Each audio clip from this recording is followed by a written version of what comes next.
welcome. My name is Mike Duran. I'm the Director for Peace and Security in the Middle East at the Hudson Institute.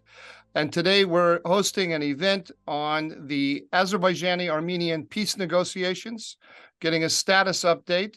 I have an outstanding panel of two, beginning with the foreign policy advisor to the first vice president of Azerbaijan, Elchin Amirbayov. He's a very experienced ambassador, holding multiple postings in Europe, and he's just come back, I understand, from a trip to Ireland. We look forward to getting an update on the state of play in Europe. Elchin, welcome. Thank you. Thank you for having me, and I would like to thank Hudson Institute for the interest. Thank you, and I'm also joined by my colleague, senior fellow Luke Coffey, new to Hudson, but already making a big impact here. Luke, welcome. Thank you for joining us. Thanks, Mike. It's great to be here, and it's been about 8 months now, so I'm still kind of new, but not too new. You came several years after me, so you'll always be new. Okay. Okay, so let me start with you, Ambassador Amirbayov. Can you just give us a sort of general status update as to where, from your point of view in Baku, the negotiations stand between Azerbaijan and Armenia? I just read in the actually in the Azerbaijani press that we may be at the start of a new stage. Is that true? If not, where do things stand? Thank you, Mike. To cut it short, I think that we are witnessing a period of a pause, basically, in the peace process, because there has never been any meetings between Armenians and Azerbaijanis since last November. The last time two negotiation teams led by foreign ministers met in Washington, D.C. In early November. And ever since, we basically were not together talking about peace for a simple reason that Armenia chose to shy away from 3 consecutive opportunities to show up and to talk about different aspects of peace process.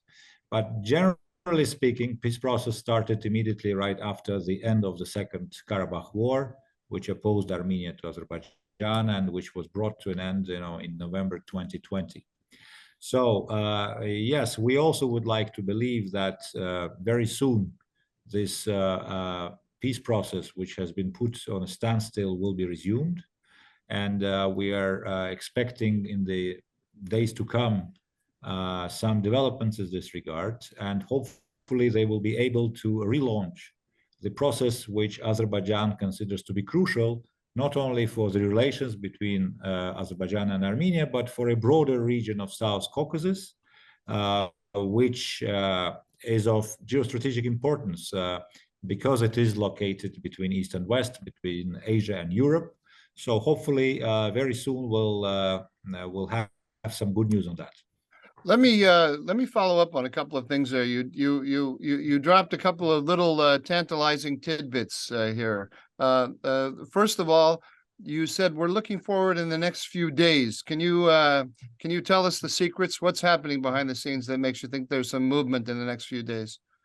Well, basically, in the last several weeks or months, there has been consistent effort by those whom we consider to be facilitators, by the European Union, the United States, other interested parties, to make sure that the negotiations or the peace process is reanimated. Because in the absence of talks between Armenia and Azerbaijan, the situation on the ground, is already very precarious, but it can get even worse. So I can tell you, without disclosing probably some of the concrete arrangements, but I can tell you that there has been an attempt, also coming from the United States, but also from the European Union, to make sure that an opportunities could be seized very soon, so that the leaders could see each other. Because last time they met was on the 30th. It was in October in Prague last year, and before that it was in Brussels.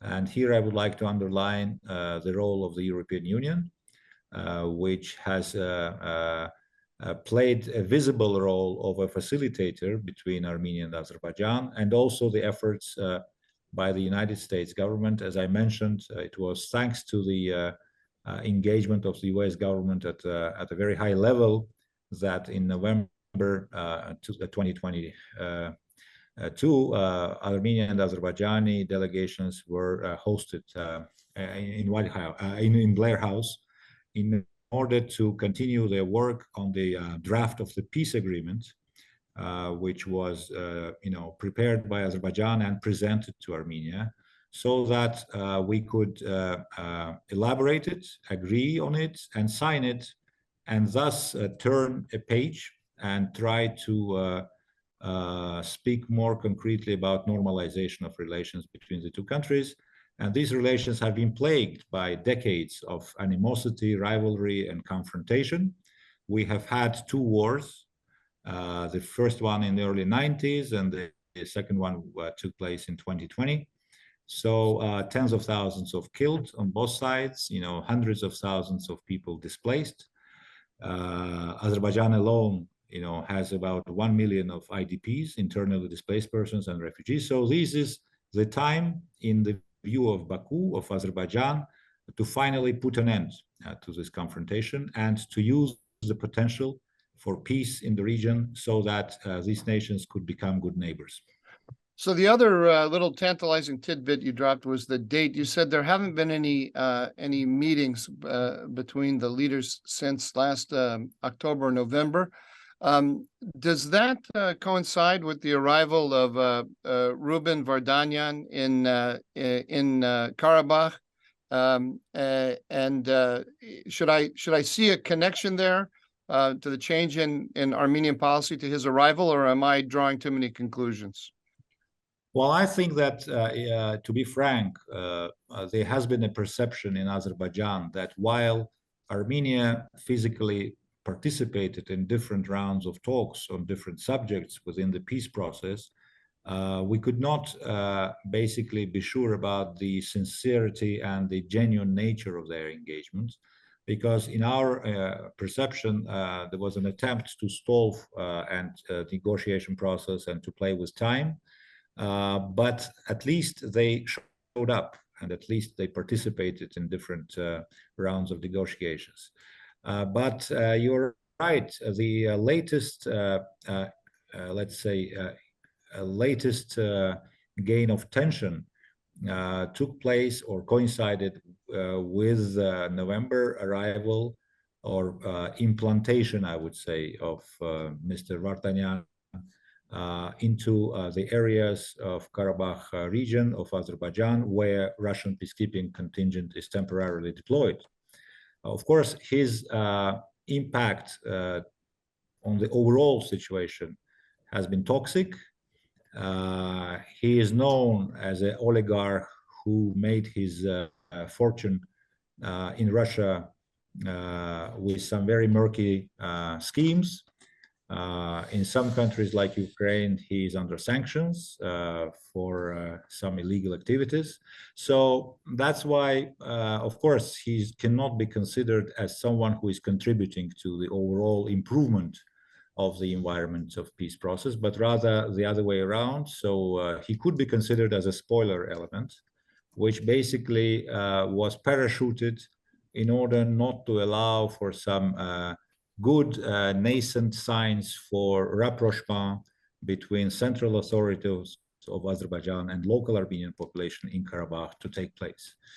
But I don't think that that is the only reason. Of course, that is the explanation of why we have this tense situation in the so-called Lachin road, which links basically Armenia to Karabakh region of Azerbaijan, because with his arrival, we have noticed intensification of illegal activities in the region, including, the intensified attempts to export mineral resources of Azerbaijan through plundering them into Armenia. And of course, it was a pure provocation because, it was clear that being a sovereign part of Azerbaijan and recognized as such by the international community, this could not have had any other reaction from Azerbaijan, be it society or the government, than to protest against it.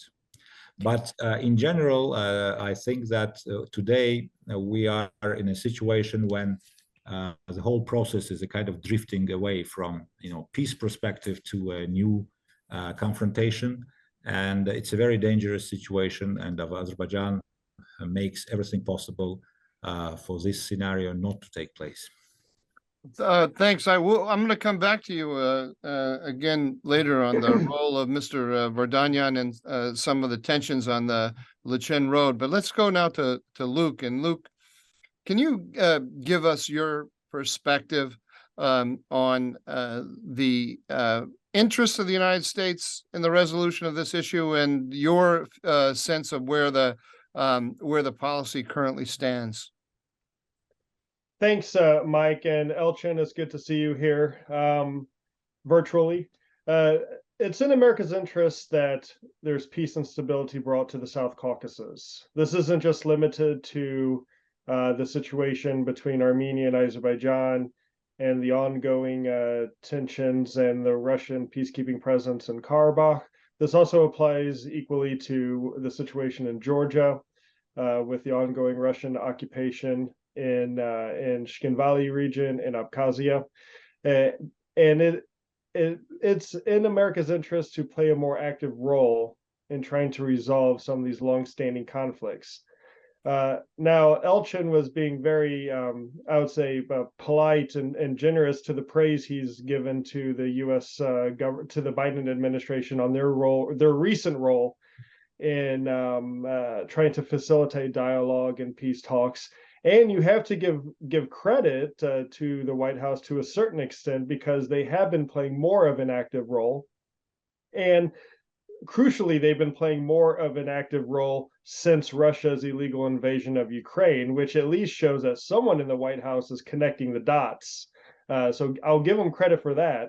But sorry to interrupt you there, but let me ask you to connect the dots between Ukraine and Azerbaijan, just so that our viewers can follow along the argument you're making here. Yeah, but real quickly to finish that point, why isn't Secretary Blinken on a plane to Armenia and to Azerbaijan, meeting in the region in person? The last U.S. Secretary of State to visit either country was Hillary Clinton in 2012, more than a decade ago. Wow. But on why, how these dots are connected, well, it's clear that, as Russia's 3-day war enters its second year, Russian influence around the region in the South Caucasus and Central Asia is on the decline. And there's an opportunity here for Europe, for the United States, for Turkey. There's also opportunities for China and India to scramble to fill this vacuum that's been created by waning Russian influence. And the United States needs to play a more active role in shaping its policies and its vision for this very important region of the world. So I think someone in the administration has recognized Russia's waning influence in the South Caucasus because of the way the war in Ukraine has turned out. And that's why we have recently seen this increase in diplomatic activity by Washington and of course by Brussels. And really, the EU is between the two, or the EU is leading this effort. But it seems like, in the same way we do just enough for Ukraine to make sure that they don't lose but don't win, I feel like with the situation over Karabakh and the normalization of relations between Armenia and Azerbaijan, we do just enough to kind of like stay in the game, but not enough to get it across the finish line. And I think it's in all sides, the Armenians, the Azerbaijanis.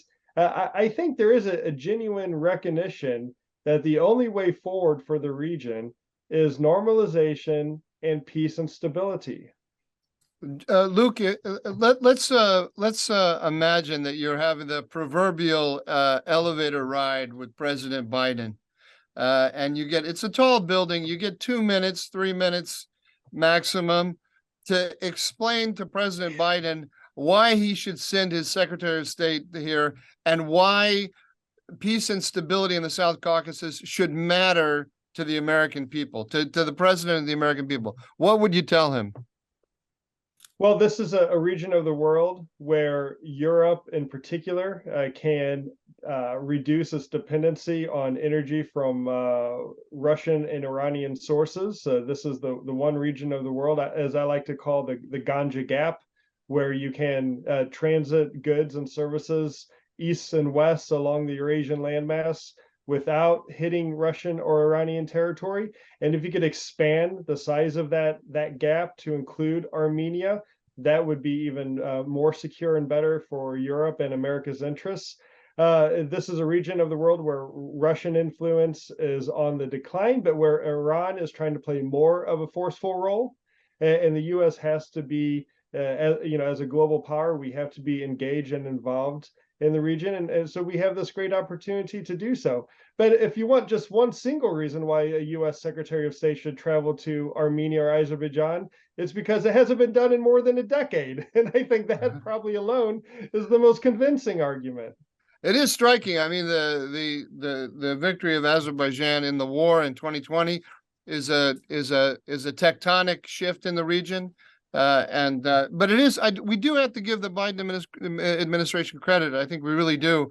That, as you mentioned, someone is connecting the dots. They clearly are seeing the strategic importance of the region, even if the policy isn't everything that we would like it to be. Yeah, before February 24th, it was kind of lip service from the State Department, and since February 24th of last year, we've seen more action, but we just need to see more.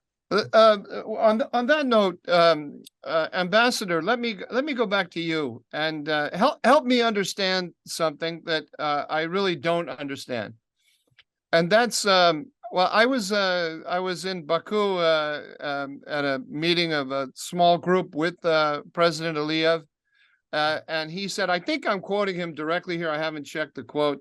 He said something that really struck me. He said, "I'm in a negotiation with Moscow. I'm not in a negoation with Yerevan. I'm in a negotiation with Moscow."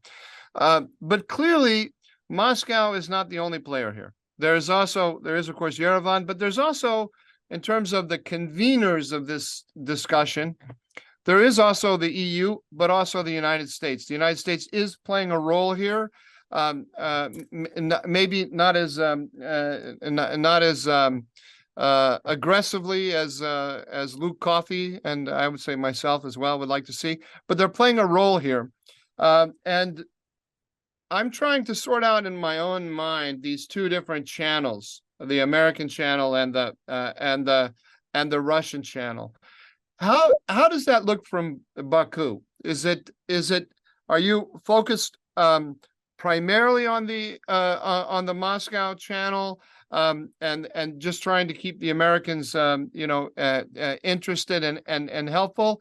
Do you see them as rival channels? Is there a possibility of a win-win where American and Russian interests are not 100% opposed? How do you sort through this? Well, thank you for this question. Well, strategic goal of Azerbaijan is to strike peace with Armenia after decades of conflict and rivalry. So whoever is able to help us achieve this goal, he is welcome. That's why I wouldn't necessarily qualify one channel of communication being confrontational with the other one. Each of these interlocutors, they have their own merits and also importance, because when we talk to Moscow, to Russia, we're talking to someone who has already their boots on the ground. And we are talking to a neighbor who actually was the only one on the scene when the end was put to the Second Karabakh War. If you remember, there have not been neither the European Union nor the United States in the region, and it was the ceasefire that was put into place with the direct involvement of Putin himself. And of course, being on the ground and also having their, as they say, vital national interests at stake in this region of South Caucasus, which is considered by many in Russia as a backyard, then of course you cannot ignore this channel of communication, because you need to resolve concrete issues. Secondly, of course, Russia is present there with their peacekeeping contingent. This contingent entered the territory of Azerbaijan the day after the ceasefire was signed. And I have to remind our viewers that Azerbaijan was proud to be one of the few republics of the former Soviet Union which was able at the time to evacuate its territory from any foreign military presence. And of course, this is not a military base we're talking about, but it's a peacekeeping contingent, and also which is bound by time. So basically, their term comes to an end in 2025. But at the same time, they are the ones who have been entrusted with ensuring physical security of ethnic Armenian minority in Azerbaijan's Karabakh region. Now, when it comes to the United States' role, I hear what Luke is saying, because up until recently, we couldn't speak about any visible participation or role. But we're happy that today the situation has changed, and now we see involvement of this administration. And we know that personally, Secretary Blinken is engaged in this with his team, and also the White House, National Security Advisor Jake Sullivan also is engaged. So there is a consensus in Washington that there is an urgency today to achieve peace. And also, I think one of the reasons why they do that, one of the reasons is that they do see a window of opportunity there. For all those reasons which just were elaborated by Luke, but also because two nations have a chance to grasp this opportunity and to leave this hostility behind them and try to, to achieve some alternative, some better future for their peoples and for future generations. So that's why this window of opportunity needs to be seized. But in order for that to happen, you need two players or two parties here, Armenia and Azerbaijan, equally interested in pursuing the peace path. And here we have a problem because, as I said at the very beginning, I'm not personally convinced that Armenia is fully committed to go the whole road, and sometimes when we see that they try to procrastinate, to play with time, when they are kind of trying to escape attending meetings, when they come up with some kind of suggestions to our draft peace agreement, which is full of non-starters, then you pose a question to yourself whether they are indeed committed to this peace process or they are just in an imitation game. But again, going back to the tracks, you mentioned also European Union, and it's important to note that the visible and very welcome role of European Union started more than 1 year ago when President of the European Council, Charles Michel, visited the region. And here we come to the issue of visits, which is very important to get first-hand information on how things are on the ground. And he actually confirmed the willingness of the European Union, after a long period of time, to be involved in the role of facilitator between Armenia and Azerbaijan, because EU has been considered both by Armenia and by Azerbaijan as an honest broker with no hidden agenda, and also with some kind of leverage of economic and investment kind of tools, which could help both parties to get convinced in the eventual importance of getting to peace. So this trilateral format, which is made up by President of the European Council, Charles Michel, President of Azerbaijan, Ilham Aliyev, and Prime Minister of Armenia, Nikol Pashinyan, worked well up until the moment when Armenia suddenly rejected to participate further. And there have been 4 summit meetings convened by Charles Michel in Brussels. And I think thanks to these meetings, following things have become possible. First, I think that both parties understood the importance of negotiating practically the text of the peace agreement. And because of these meetings, 2 rounds of negotiations took place in Geneva in October and in November in Washington, D.C. Thanks to the EU role, the issue of delimitation of international frontier between Armenia and Azerbaijan has become a second cluster for negotiation. And thirdly, I think that the European Union also expressed its willingness to help in the issue of reopening of transportation links in the region, which is a prerequisite for a normalization of life there, because there is a trilateral working group formed with participation of this time Armenia, Azerbaijan, and Russia, which is tasked with doing all the necessary in order to reopen all those closed transportation links in the region, in the first place between Armenia and Azerbaijan, so that in terms of connectivity, this region gains even more in geo-economic and geopolitical importance. And here again, you were talking about, connecting the dots. Here we have a clear linkage to the situation created in this region by the war between Russia and Ukraine, because for obvious factors on the ground, namely the fact that Russia is under sanctions to the north and Iran is under sanctions to the south, the South Caucasus has gained in geoeconomic importance as part of the middle corridor, which basically connects Far East, with Western Europe. And that also has attracted a lot of interest from countries who would otherwise not be interested even to consider any trade or economic relations with South Caucasus. Now that changes. So to cut the long story short, I think all these tracks are important, and I think that there should not be any rivalry between them in our view. But of course, I mean, it's one thing when I'm telling that, but the reality sometimes is different.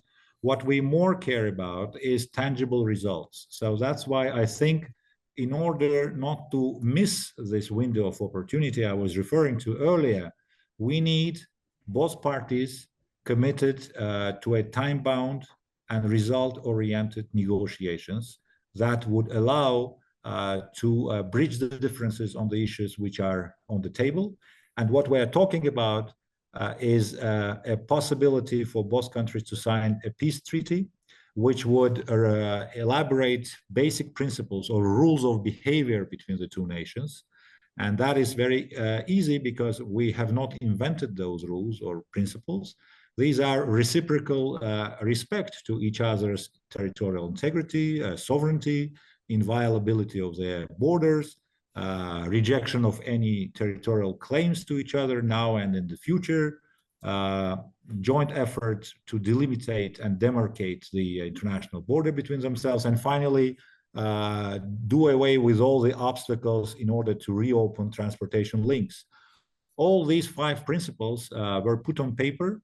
They were actually presented to Armenia, and initially there was no objection on the part of Iran. But again, the proof of the pudding is in the eating. And when we go to nitty-gritty of negotiations, then we see that, there is a clear attempt by Armenia to stall.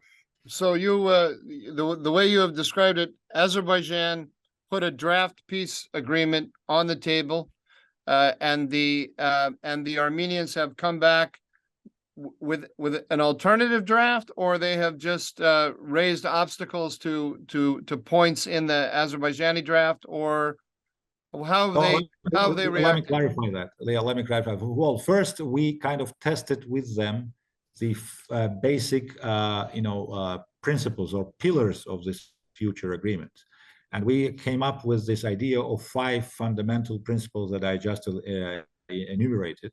And when we saw that they have no objection to that, then we put those principles on paper and we presented them with the first draft agreement, knowing that it will take a lot of effort and a lot of rounds for negotiations. And then Armenian side, after thinking about this paper for some time, a couple of months maybe, They came back with some amendments to this initial Azerbaijani draft, which then was revised by Azerbaijan. But in the course of discussions, here it's a very important point, Mike. You cannot agree on a peace treaty, a document which is crucial for normalization of relations between two states, by exchanging drafts by post. So that's why diplomats do their work. That's why negotiation teams are made up. And so that's why we need physical talks as such. And that is what was encouraged also by the United States government when Blair House was given to two delegations to spend all the time they need to bridge the differences over negotiating table. So I think that what we are witnessing right now, the recent tendency from Armenia, is to provide us by post their revised version of our text, escaping the meeting itself. So I don't think that's going to work. That's maybe that is confirming my perception or my feeling that what they try to show is that, well, the ball is now in Azerbaijan's court, so it's up to them to get back to us, but at the same time we don't want to sit and to talk to them. I'm familiar with this game from years of watching the Israelis and the Palestinians, where the game is always to see who will get blamed for the breakdown in the negotiations. So this brings me to another analogy, which is more funny than that. The one you mentioned is like, I remember when I was a kid and I was playing chess with someone who is in a remote town somewhere in the other corner of the Soviet Union. I would send my next move by post. That game could take months. Right. And of course you can have the help of your friends and family. That's true. So Luke, when looking at this at this state of play, as the ambassador has described it, how would you advise the American government to proceed? Should we be thinking, both from the strategic level and from the tactical level, should we be thinking about this as a zero-sum game with the Russians, or is there a possibility that we can actually come to a mutually beneficial agreement from the American point of view, where everyone's equities are respected and an outcome of peace that is beneficial to everyone is achieved? And if that's the case, or if that's not the case, how would you proceed tactically here? I wouldn't say it's a zero-sum game with Russia and the South Caucasus, especially in the context of Armenia and Azerbaijan. The reality is that Russia is going to have some say or some role in any normalization and peace process. That doesn't mean that the United States and Russia are going to work hand in hand to help facilitate this. But as Elchin said, there are different there are different centers, there are different tracks that are taking place, and some of these tracks will complement each other, some may not, but the U.S. has to be present to have a role. Yeah, I think the EU track, for example, about putting the civilian monitoring mission on the ground in Armenia is a positive development. In fact, December of 2020, before the ink was even dried on the November trilateral ceasefire agreement, I wrote an article where I proposed the EU do a similar thing, but on both sides of the state border between Armenia and Azerbaijan. So that way you could offer a roadmap for Russian peacekeeping forces to leave Azerbaijan if you had that civilian monitoring mission on the ground to show transparency, to build confidence between all sides. That won't be a role for the United States. I think that could be a role for the international community, or perhaps even the EU, since they've had so much experience dealing with this in Georgia with the two occupied regions. But we have to be present, as it was discussed. You can't just put things in post. I would say you can't even do things by Zoom. Sometimes you have to lock people in a room and tell them to figure it out. and the U.S. should be playing that active role on the ground in the region. And just sorry, just yeah. when you say that active role, so I guess that means setting deadlines. The United States should be saying to Yerevan and to Baku, okay, I think we should resolve issue X within a month. Is that something like that? Is that how you would do it? Yeah, but we're probably not quite at that point where we have the clout or influence to do that, because we're playing this, we're like flirting with this issue. We haven't, gone all the way. And so, we need to get more involved to build confidence between with the U.S. role in the region and on the resolving this conflict. And then I think we can start saying, okay, we need deadlines, we need concrete benchmarks. We do need that. I think the timing is important.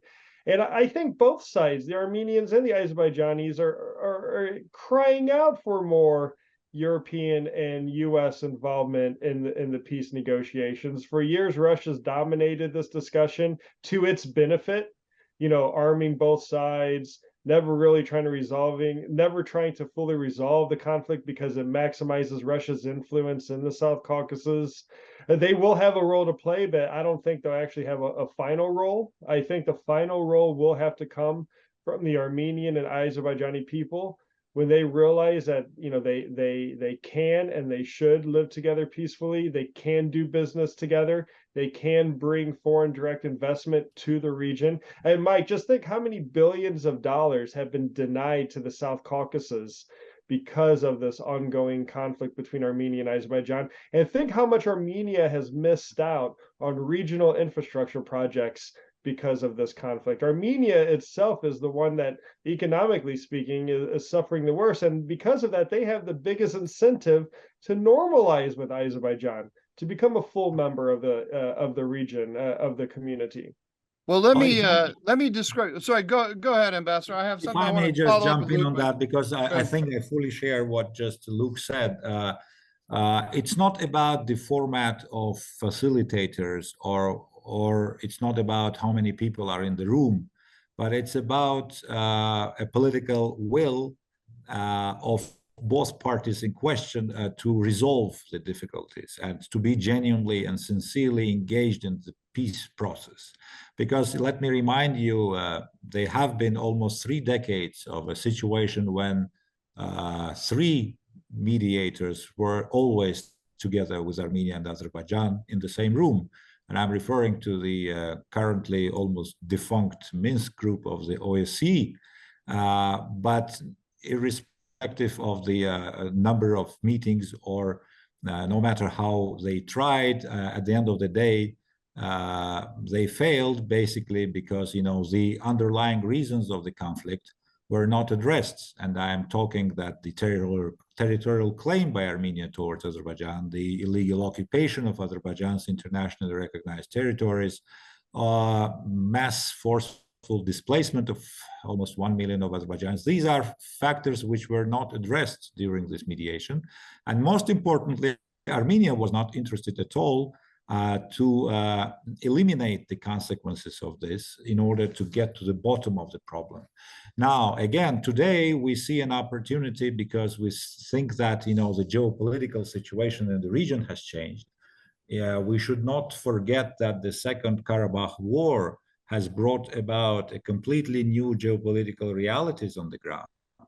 So today, when we say that there is a window of opportunity, we say that because we know that it is in the interests of both Armenian and Azerbaijani people to leave this rivalry behind, to reject these territorial claims of one towards another, and try to tap on the potential, which is enormous. And again, here, I cannot agree more with Luke when he says that what basically Armenia has gained, having kept under its military control almost 20% of Azerbaijan's territories for 3 decades. Basically, it's not a territory rich in oil and gas. Basically, what they missed was the opportunity to get integrated economically in the region. They were completely isolated from all international important projects, including on critical infrastructure, Because if you remember, I don't know, Luke, if you know, but initially one of the ideas Azerbaijan was floating, even when the oil pipelines and gas pipelines were not constructed, was to suggest to Armenia that they could be part of it in case they relinquish territorial claims to Azerbaijan and they just benefit from regional cooperation and being a transit country, getting billions of dollars, which basically went to Georgia, our strategic partner and friend, because they have become the strategic, kind of transit country. So that's why today, even if we look at the region and we see this potential, we are convinced that it's a win-win situation for Armenia and for Azerbaijan if they overcome the existing difficulties. And it's not a victor's peace that Azerbaijan is trying to impose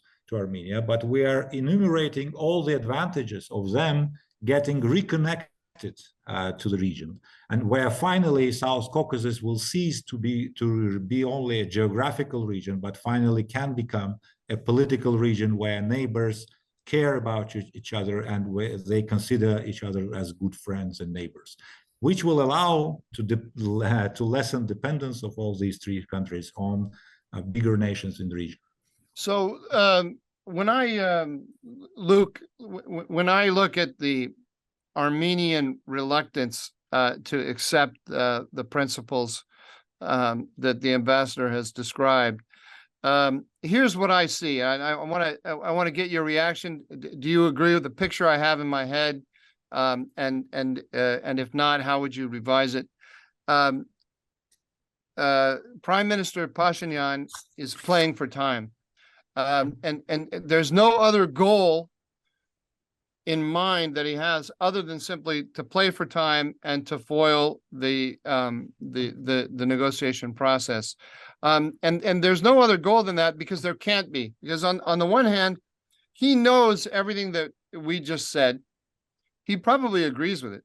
I would guess. I mean, I don't have a crystal ball, can't see into his heart. But he understands that economically, the only way out is with is through normalization with his neighbors. And right now he's incredibly dependent economically and militarily on Russia. He's got three Russian military bases. The border security is his border security is guaranteed or even manned by the Russians. The airspace in Armenia is controlled by the Russians. The commanding heights of the Armenian economy are under the control or strong influence of the Russians. He's got Russian fear of being supplanted by the EU, by the Europeans, by the Americans, working against normalization. He also has an Armenian diaspora, which you might be aware of here in this country, Luke. I've heard. I know. I'm sure you've read about it on the internet.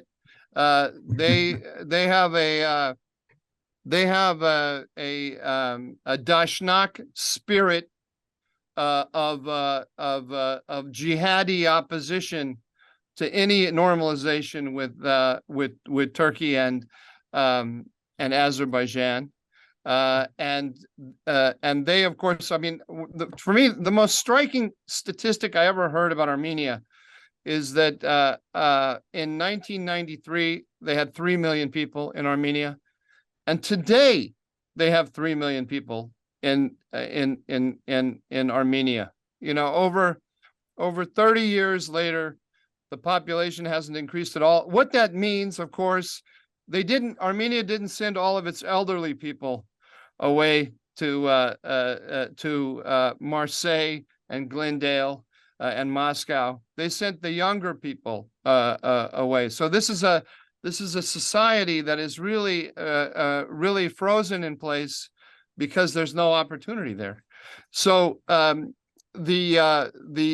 that means, though, unfortunately, is that this Dashnak spirit in the in the diaspora, which is much more wealthy than any of the independent economic elements in Armenia itself, it becomes a factor in Prime Minister Pashinyan's thinking. So you add that up, the forces against normalization are a lot of those entrenched Russian-dominated elements in the military and economic establishment, the Dashnak spirit in the diaspora, and then also the Karabakh network in Armenian politics, which doesn't want to accept Azerbaijani sovereignty over Karabakh. And you add all that up, that's a very, very powerful element in Armenian politics.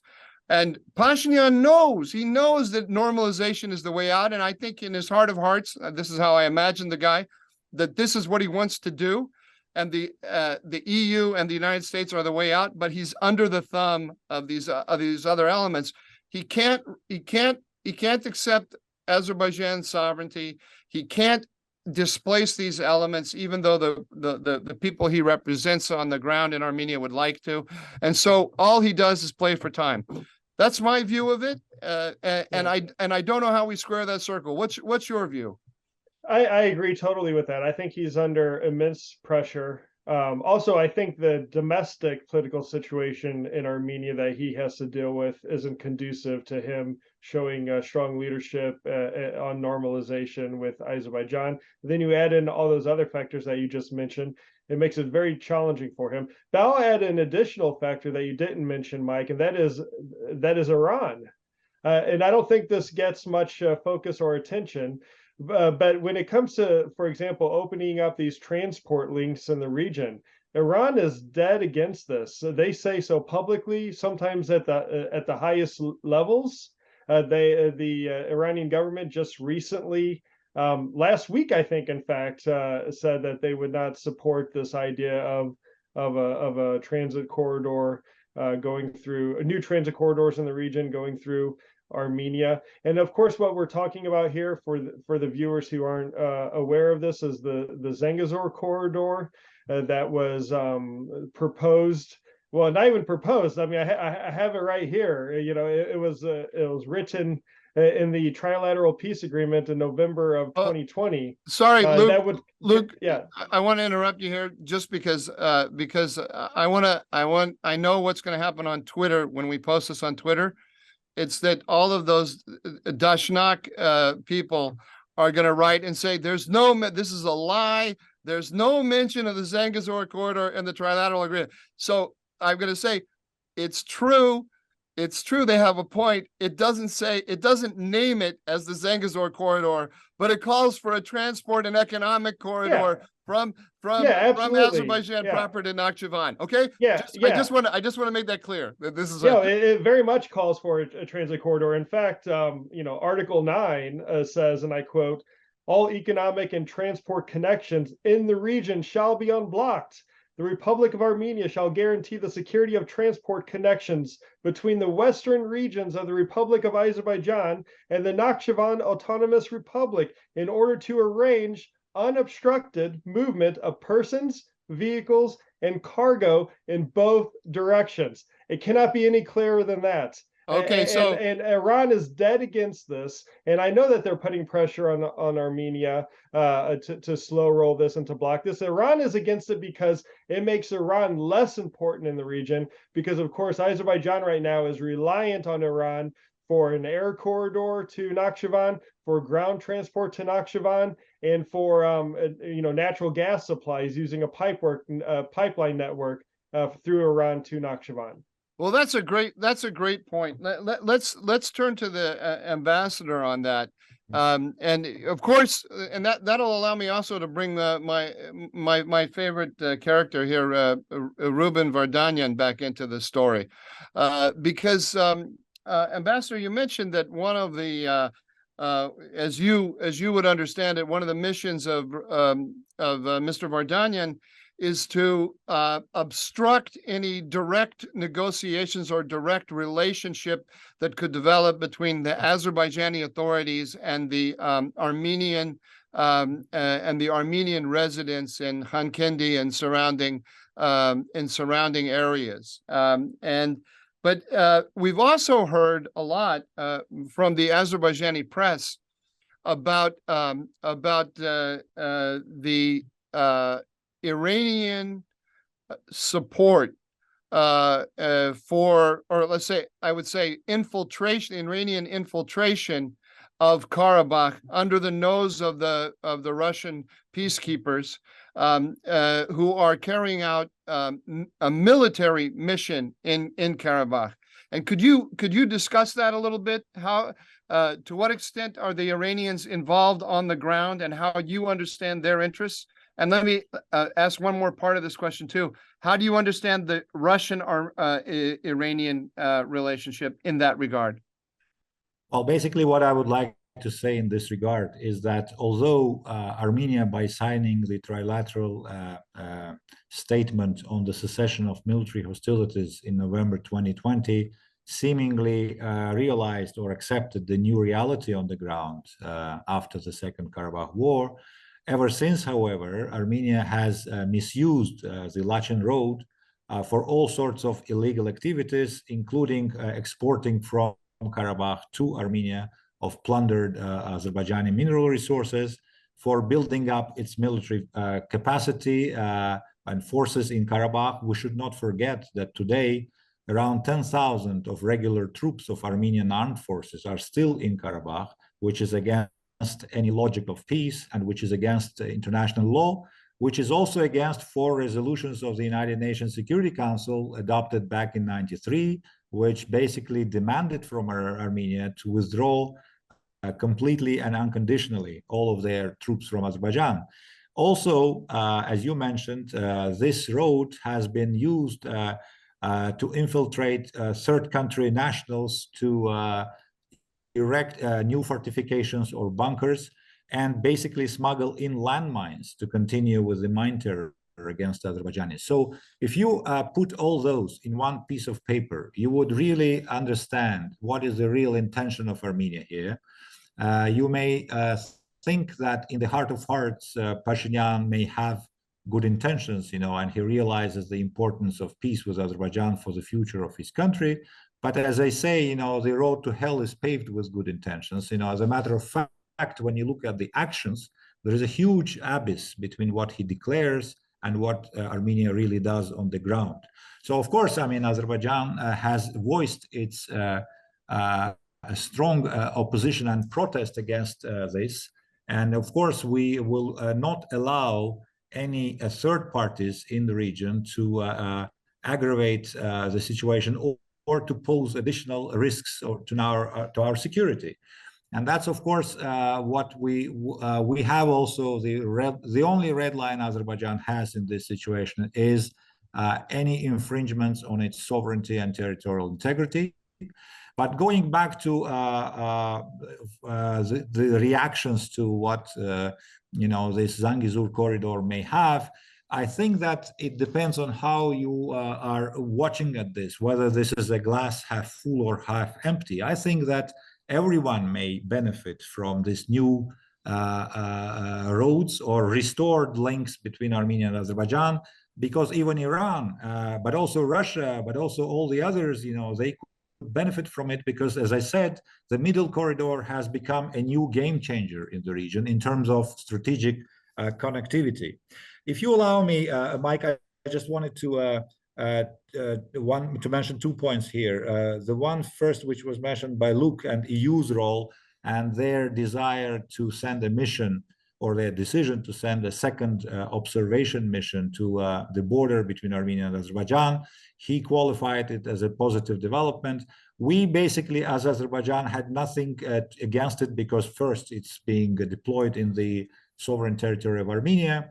Secondly, what we insist, though, we want this to be a complementing instrument to promote peace in the region, but not the tool to freeze the situation on the ground. So this mission by itself without any support of the overall EU track, would not bring anything good to this situation. Because imagine if the EU-led facilitation process is undermined again by Armenia and its allies, some of them being part of the European Union, if this platform is undermined, then what will happen? You will have these 200 observers of European Union who will be deployed along the imagined border between Armenia and Azerbaijan. Why imagined? Because it's not delimited. And then Armenians will feel safe not to do even anything at all in order to promote the peace process, because the sense of their security and stability will increase. And then, of course, it plays very well in their playbook of dragging their leg, and procrastinating and avoiding any commitment or any move forward. So I think that EU mission, as such, it's not going to produce a miracle. It should go hand in hand with the renewed effort by European Union to promote its peace agenda. Pardon me, Ambassador. I didn't want to disagree with my Hudson colleague here in public, but since you've given me an opportunity, I'm going to jump in here, and I'm just gonna I'm going to emphasize what you said, and I'm going to add you're too diplomatic to say it. So I'm gonna give my 2 cents, which is that we also have to realize that that mission is going to become a tool in the hands of Macron in France. And that the French are playing an obstructive role, and we, the United States, should block that. And I think our emphasis should always be. I'm sorry, I'm coming out of my role here as moderator. I'm breaking out of my role, and we should push the parties together to discuss directly instead of offering new opportunities for Armenia to play, mail it in through this post office or through that post office. Okay, Luke, I'll argue with you later about this, but let me go back to the ambassador since I just cut him off. Yes, the final point which I wanted to make is related to I would say destructive role played by diaspora here, and of course they are very well established in California, in Paris, elsewhere. They're very far from realities of the ground in Armenia, and of course they want to behave more royal than a king, but at the same time the damage that they are doing to their own kinsmen in Armenia is huge. And I think that what basically is viewed right now, they reject out of hand any even hypothetical possibility for future peace between Armenia and Azerbaijan, or between Armenia and Turkey. And I think that that is indeed something which I'm not opening a secret here, but I think that the more Armenia behaves as a state, and the more it shows the ownership over its own fate, the better will be it for the future of this nation. Because as you mentioned in the beginning, the over-dependence on external factors of this country puts into real question their ability to exist as a sovereign nation. And now with additional regional factors going into the play, I think that that dependence will even increase. So I think that the peace in the region between Armenia and Azerbaijan, it will also help Armenia to finally feel itself much more sovereign and independent, or at least less independent on all the external factors. And one thing which I wanted also to add is the way forward. I think what we need to do right now is not to get diverted from this artificially created difficulties. By the way, I mentioned the role of diaspora, but this whole hysteria around the developments in the Lachin Road, which is being called, like, I don't know, humanitarian disaster, catastrophe, or another genocide coming by. This is all, a pure bluff, because, I think that what is true is that Azerbaijan basically wants to make sure that the lives and security and safety of its citizens of Armenian origin is preserved, At the same time, Azerbaijan is not ready to go back to this business as usual model of using Lachin Road for all sorts of illegal purposes, which is a pure security risk to Azerbaijan. So we want to ensure the free movement of all humanitarian, commercial, and all that traffic of persons along the Lachin Road, so that, as it is envisaged in the trilateral statement, at the same time, we want this movement to be transparent. We want to install clear-cut, control mechanisms so that no landmines, no weapons, no Armenian military personnel, no third country agents could infiltrate that road, so that we do not speak about peace on the one hand and we prepare for a third war on the other. It occurs to me that Mr. Vardanyan, who of course is has done much using his contacts in the West to perpetuate the claim or to disseminate the claim that there's a humanitarian block. There's a blockade of Karabakh going on in the Lachin corridor. He just flew to Moscow and then flew back. So what kind of blockade? What kind of blockade do we have if he can go back and forth to Moscow?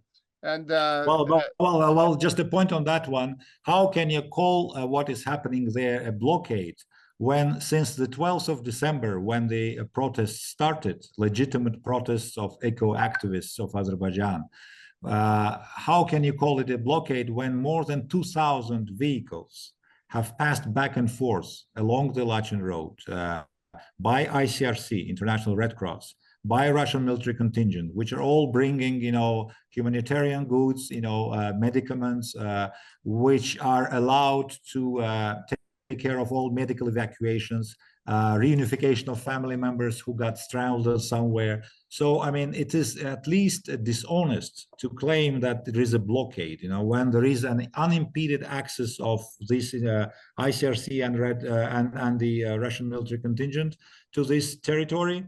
But of course, it is not business as usual. Azerbaijan will not allow anything which is illegal and which is not taken care of by the statement signed by leaders of Armenia, Azerbaijan, and Russia.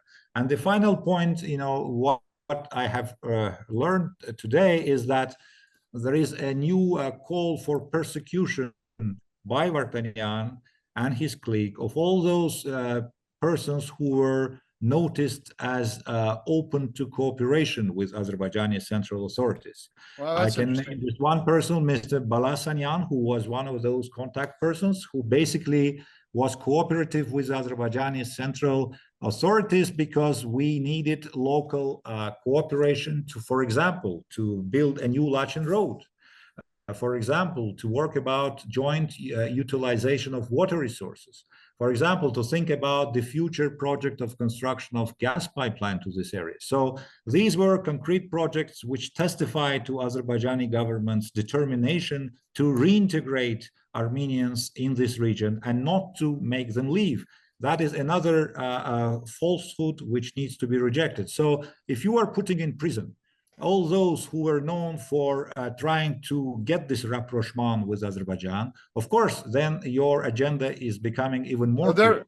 They're actually, when you say persecuting, they're actually, Vardanyan is actually putting these people in prison? Yes, actually, they have now opened the criminal proceedings against this concrete person, and I know that all the others have been either fired from their positions or have been threatened not even to think about re-engaging with Azerbaijan. Amazing. So we're over time. We're going to end this here. There's so much more to talk about. I wanted to talk about the earthquake and its geopolitical effects and so on. But instead, I'm gonna have to bring this to an end, but not without adding one more editorial comment for those people who have stayed here to the end. And that's that if a character like Vardanyan, it's amazing to me when I listen to my my fellow Americans talk about this issue. For the last 7 years, we've heard nothing in this country except calls of vigilance against Russian information operations and to understand the nefarious role that that Russia plays in our politics and so on. And then here we have a guy who's parachuted in. This is me, Mr. Ambassador, you don't have to sign on to this, but in my view, he's parachuted in by Moscow with a mission to obstruct the peace negotiations going on between Azerbaijan and Armenia, which are in the interest of the local population, in the interest of the South Caucasus as a whole, in the interest of Armenia and its prosperity, in the interest of the West, to have all of this happen. And he is not recognized for what he is. And that is, if he was in South Ossetia or in Luhansk or Donetsk or in Moldova, we would understand exactly what his role is and exactly who he's serving. But in this case, I know all of our brains, all of the wiring in our brains gets crossed, and we just see, you know, an independent and idealistic patriot who's trying to help his people. It's really crazy. Okay, that's my editorial comment. I won't ask you guys to respond to that. We're out of time. Ambassador, thank you very much. You were very generous with your time, and we learned a lot here. Luke, you were insightful as always, and I look forward to the comments on Twitter about all of your statements about the Zangezur corridor. Okay, thank you very much, gentlemen. Take care. Thank you.